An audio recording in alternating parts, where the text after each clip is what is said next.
Buenos días, queridos alumnos y alumnas amantes de la física y quizá también de la fauna ibérica, como decía aquel.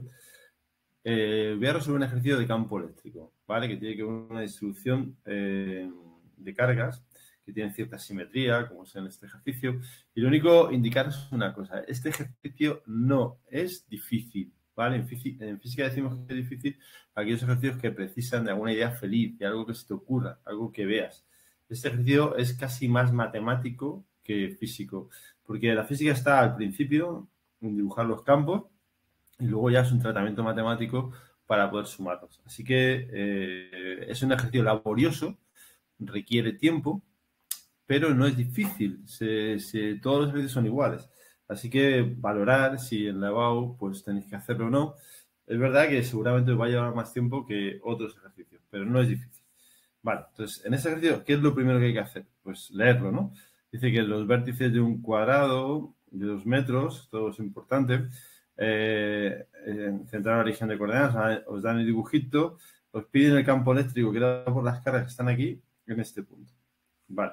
Lo primero que hay que tener en cuenta es cuando dan 4 cargas, que además, si os fijáis, esta y esta son iguales, esta y estas son iguales, ¿vale? Además son todas positivas, hay que mirar el signo.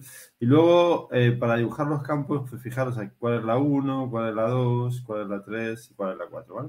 La 3 y la 4. Vale, eso es importante porque a la hora de dibujar los campos tenemos que denominar esos campos con el número que es, ¿no? También puede ser la A, la B, la C, como sea, ¿no? Vale, entonces me piden dibujar, calcular el campo aquí, con lo cual lo primero lo dibujo, ¿vale? Entonces, mirad, voy a coger bolis de diferentes colores, por ejemplo, para la 1, sé que el campo creado por una positiva en este punto va así, ¿no? En la misma dirección que une el punto con el centro de la carga. Con la carga es puntual, pues con el punto donde está la carga, ¿no? Y va hacia afuera. Eso sería el llamado E1, ¿vale? Las cargas positivas, como aquí, crean campo hacia afuera de ellas, así, ¿vale? Por eso se llaman fuentes. Mientras que las cargas negativas crean campo hacia ellas, ¿vale? Por eso se le llaman sumideros. En esta línea, ¿vale? Mirad, el punto de aplicación está en el punto donde calculo el campo eléctrico, ¿vale? Vale, sigo con la 2. La 2, pues sería esta carga, crea campo hacia aquí, ¿no? Porque también es positiva, le llamo E2. Voy a la carga 3, que crea campo también hacia afuera, ¿vale? Porque es positiva, le llamo E3. Y me queda la última carga, ¿vale? Que es la 4, que crea campo que va así, ¿no? El 4. Vale. Vale, pues entonces tengo que hacer la suma, ¿vale? De cada uno de los campos, ¿vale? Para llegar al campo total. A este principio se llama principio de superposición, ¿vale? Es que puedo hacer la suma de total haciendo la suma de cada uno de ellos como si los otros no estuvieran. Vale, entonces tengo que hacer la suma de estos 4 vectores.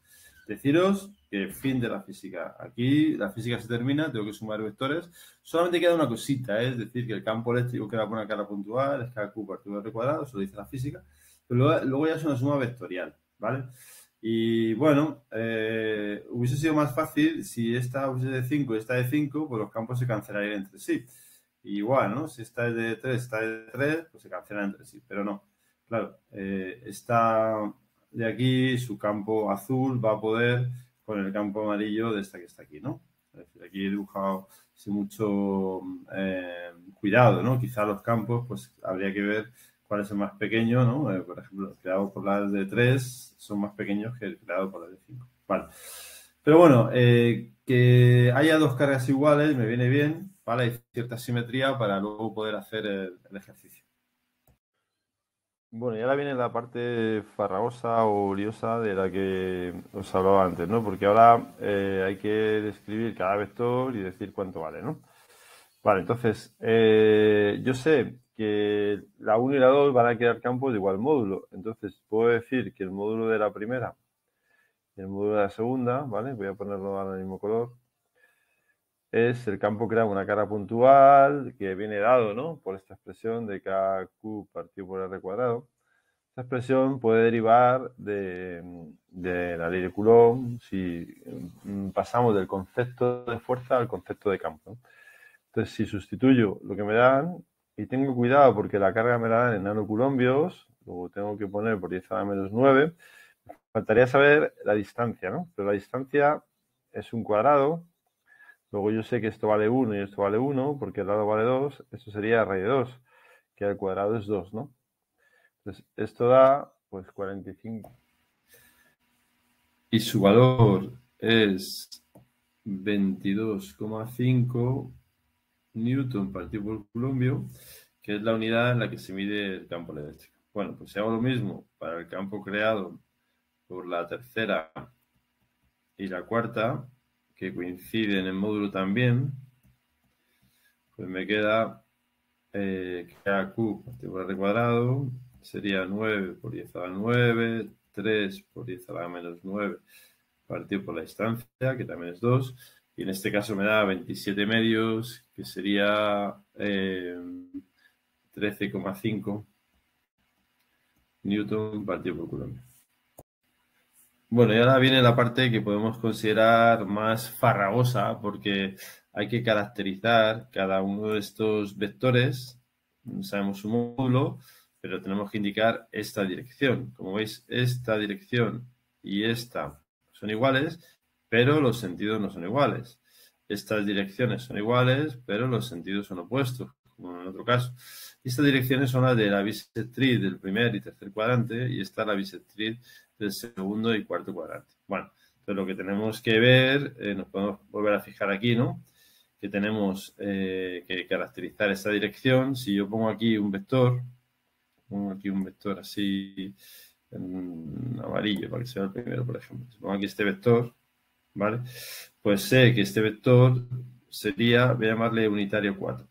Pues sería en la I y en la J, ¿vale?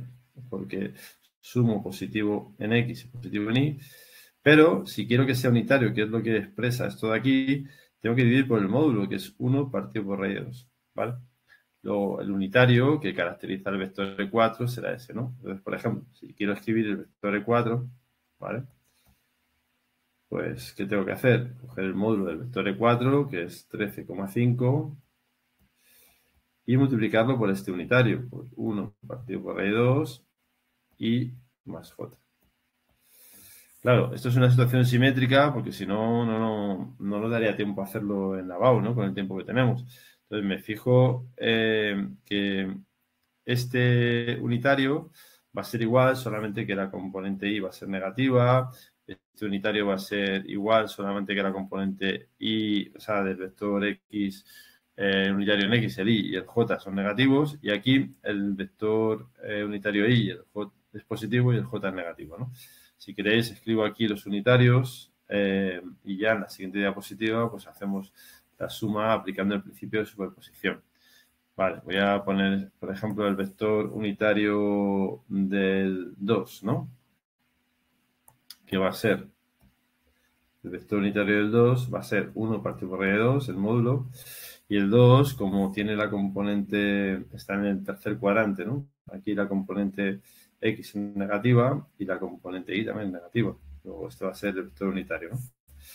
Voy a escribir el vector unitario, por ejemplo, del 1, uso 1. Pues el uso 1, como podéis ya adelantar, 1 partido por raíz de 2, que lo necesito para que sea unitario. La componente X es positiva, luego el vector unitario asociado a Y positivo, y la componente Y negativa, luego el vector unitario asociado a J negativo. Vale, pues en la siguiente diapositiva hacemos ya la suma.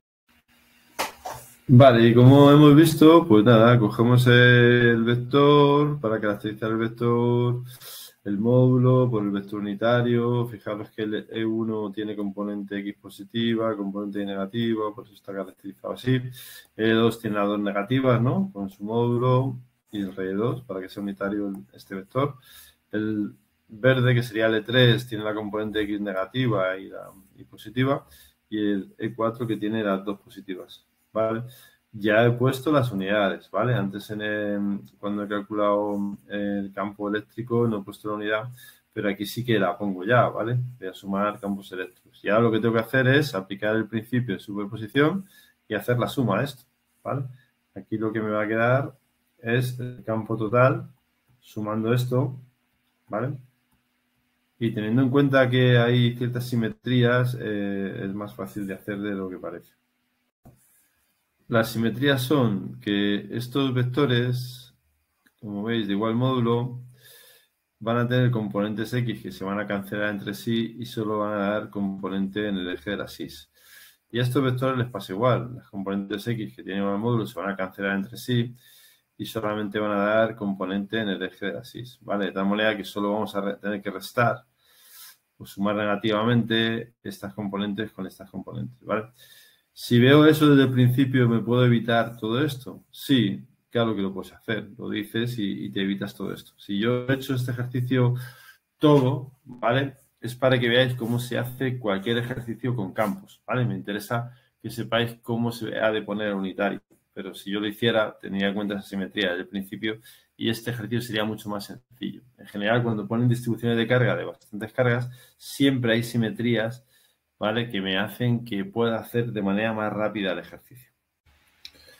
Y ahora el resultado final pues da aproximadamente 12,73 con un menos J Newton partido por Coulomb. ¿Vale? Es decir, que el campo total apuntaría en este dibujo hacia aquí abajo, ¿no? Hacia aquí abajo. Claro, lógicamente el campo creado por la segunda y por la primera pues son más grandes que el campo creado por la tercera y por la cuarta. Bueno, el segundo apartado casi nos habíamos olvidado, porque este ejercicio es telita y el segundo apartado también tiene su telita de cortar, ¿eh? Me dicen que pongo un electrón aquí, ¿vale? Una carga negativa y que le doy velocidad hacia arriba. Y quiero saber la velocidad que va a tener aquí, ¿vale?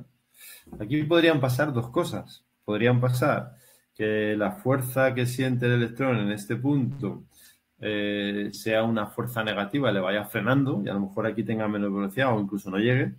O que la fuerza que siente el electrón en este punto de aquí, en el centro, ¿vale? Pues sea una fuerza que le ayude a subir y que aquí tenga más velocidad, ¿no?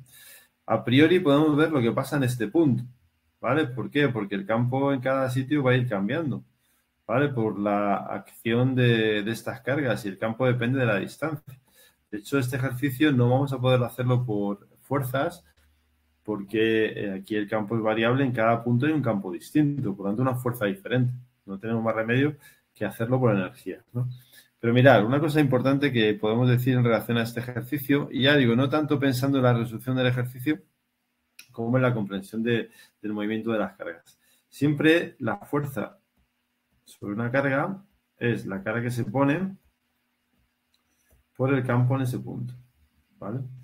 Es decir, tenemos un sistema de cargas que nos generan campo alrededor suyas y ahí introducimos una nueva carga, ¿no? ¿Qué ocurre si la carga que metemos ahí es negativa? Pues mirad, si la carga que metemos aquí tiene signo menos, ¿vale? Significa que la fuerza y el campo llevan la misma dirección, pero en sentidos opuestos.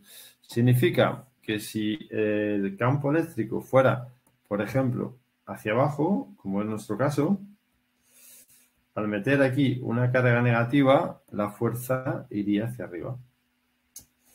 Luego, lo que podemos decir a priori es que este electrón va a ser acelerado en esta posición. Y por simetría vemos que la fuerza va a cambiar en cada punto, pero también va a seguir siendo una fuerza que acelera la carga. Luego, lo que es esperable es que aquí obtengamos una velocidad, ¿vale?, mayor que la que teníamos al principio. Esta de aquí. Vale, ¿cómo haríamos este ejercicio? Pues ya hemos dicho que no lo podemos hacer por fuerza ni por campo, porque no son constantes, dependen de cada posición, por lo tanto no lo vamos a hacer por energía. Sabemos que el trabajo total, ¿vale?, sobre ese electrón es igual al incremento de energía cinética. Este teorema se llama clásicamente teorema de las fuerzas vivas, ¿vale? Lo que pasa es que es un poco lioso porque estamos hablando de energía, en términos de fuerza pues a lo mejor no tiene sentido y se llama también teorema de la energía cinética. Vale, y este trabajo, ¿vale? Se hace cuando la carga se mueve entre dos potenciales, el potencial de salida menos el potencial de llegada. Vale, pues esto lo vamos a igualar al incremento de energía cinética, que es energía cinética en la salida menos energía cinética en la llegada, y lo que vamos a hacer es, pues, calcular la energía cinética en la llegada. Para el potencial de salida y el potencial de llegada, pues tenemos que ver el potencial creado en esos puntos por nuestro sistema de cargas. Bueno, esta parte última del ejercicio, pues lo he hecho ya y os voy a explicar lo que hay que hacer, ¿no? El potencial de salida, ¿vale? De donde sale la carga que he puesto ahí, que es el electrón, es el potencial de 0, 0. Sumo los potenciales creados por cada una de las cargas, teniendo en cuenta que por simetría, las que son de igual valor y están igual, pues van a tener el mismo potencial, con lo cual pongo aquí este 2, ¿vale? Y el resultado de este cálculo está aquí, aparece luego aquí. Y luego el potencial de llegada, pues sería el potencial en el punto 0,1, ¿vale? Que teniendo en cuenta que el cuadrado vale 2, pues ese punto es el 0,1. Entonces, la distancia de las cargas que están arriba es 1. La distancia de las cargas que están abajo es raíz de 5, porque se hace también un triángulo rectángulo, ¿no? Y sería la hipotenusa de ese triángulo rectángulo que es raíz de 5. Vale, pues da este valor. Entonces, aplico la fórmula que he visto antes, ¿no? Que el trabajo realizado por el campo escalar, que es el potencial, es igual al incremento de energía cinética. Mira, aquí he puesto los signos como son. El electrón tiene una carga negativa, se pone aquí, y esta diferencia va a dar negativa porque hace que se incremente la energía cinética, ¿vale? No me puede dar un signo menos en un cuadrado. Bueno, pues si despejo aquí con mucho cuidado, es verdad que aquí hay que tener bastante atención para que en la calculadora las cosas me salgan bien, despejar de manera adecuada. Yo he cogido esto lo he pasado multiplicando, esto he pasado dividiendo, ¿no? He calculado esto de aquí, que luego pasará sumando y he calculado esta cantidad que me da esto. Bueno, pues voy al despejo y me queda que la velocidad final es 2,1 por 10 a la 6. Vale, ojito, porque la velocidad es un vector. Aquí lo que estoy poniendo es el módulo de la velocidad, ¿vale? Entonces, la velocidad vector ya sé que lleva la dirección positiva del eje de la axis, luego le pongo un J, ¿vale? Y como ha de ser, la velocidad que tengo arriba es mayor, ¿vale? Que la que tenía en el centro, porque el campo lo que está haciendo es acelerar la carga, porque la fuerza originada por ese campo va en sentido opuesto al campo y por lo tanto incrementa su velocidad.